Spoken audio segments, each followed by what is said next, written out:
Is about to begin. The State of New York, County of Port Charles. The Honorable Judge Winston Harding presiding. Be seated.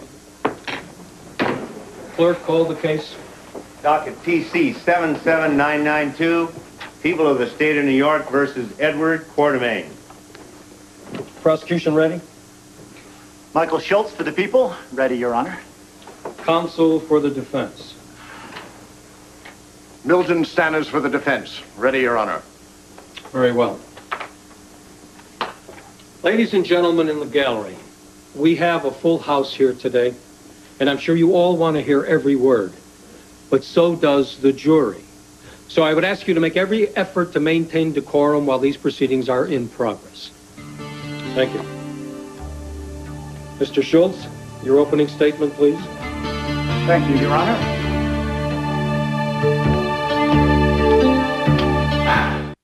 Say your name for the record. Eugene Furness. Please be seated. Mr. Furness, will you tell us your relationship with Dr. Bradley Ward, please? We were friends in grade school and then in college. When Bradley went into politics, I went with him. I helped him organize some of the various services he set up, and I worked on his campaigns. So you were about as close as two friends could get, right? I'd say so. Now tell us the relationship between Bradley Ward and the defendant, Edward Quartermain. Well, it wasn't good. Would you describe it as acrimonious? They did end up on the opposite side of most every issue. And these issues included the airport deal of the early 70s, correct? Correct. Bradley took on a lot of them. Now, when you say the lot of them... Quartermain, Jack Bolden, Lee Baldwin, Frank Smith, and the unions. They were hiring in racially discriminatory ways. But Bradley won that fight, didn't he? Well, they changed their hiring practices, yes. So was everything hunky-dory after that? Oh, no. There was a lot of animosity. In what form? Hate mail, telephone threats, contracts not renewed. And did this deter Dr. Ward? No, sir. It just motivated him to push harder for reform. And how did you feel about that? Did you feel like maybe he should back off? No. But I advised him to take precautions. What kind of precautions? I told him to buy a gun. And did he? Yes.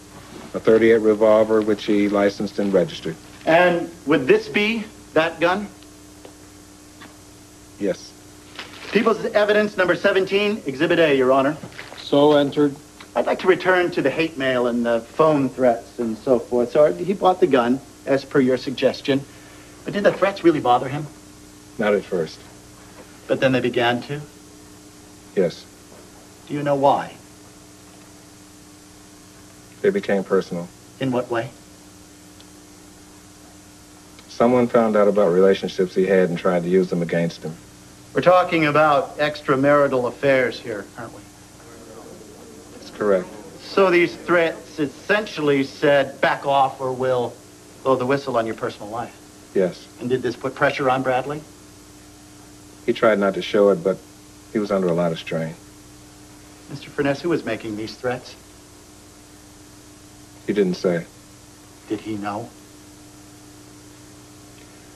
He never explicitly stated it, but I pretty much figured he thought it was Edward Quartermain. Witness is being asked to testify as to the state of mind of the deceased. It is his unfounded opinion. Sustained.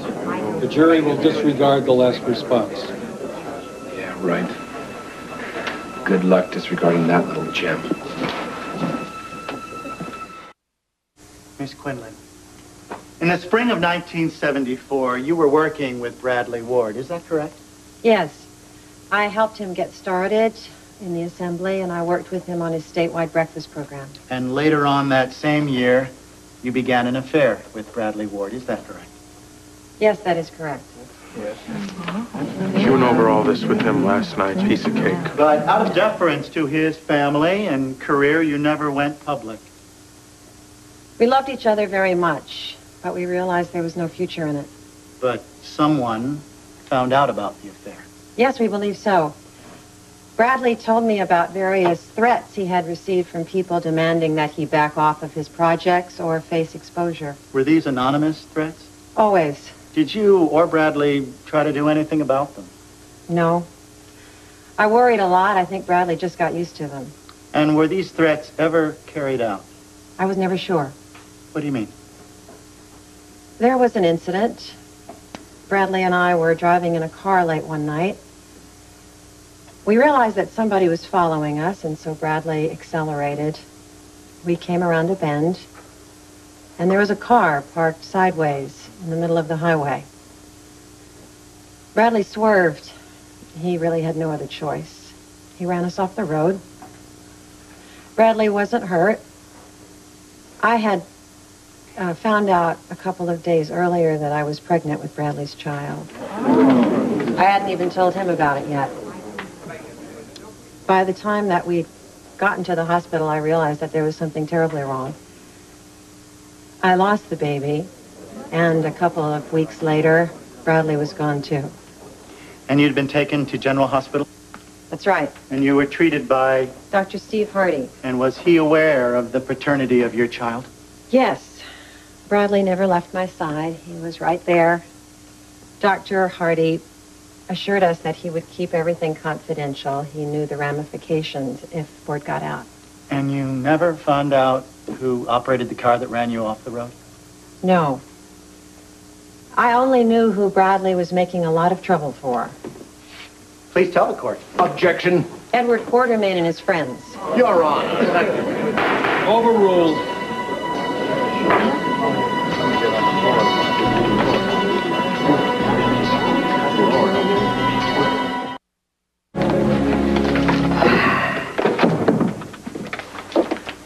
Well, I told him the whole story, Good for you.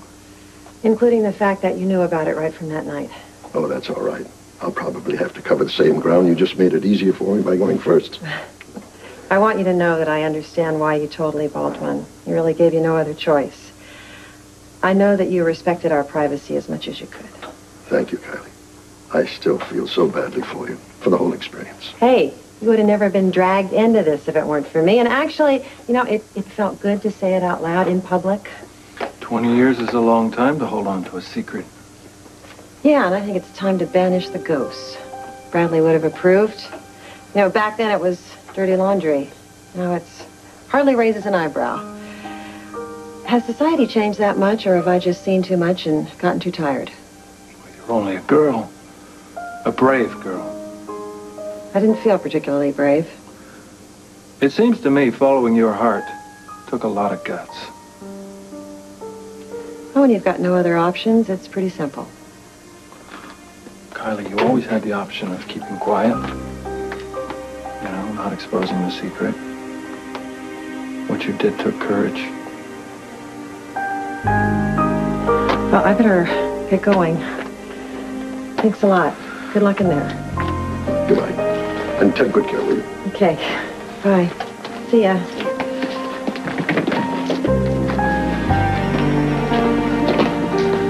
Thanks. See you around. So long.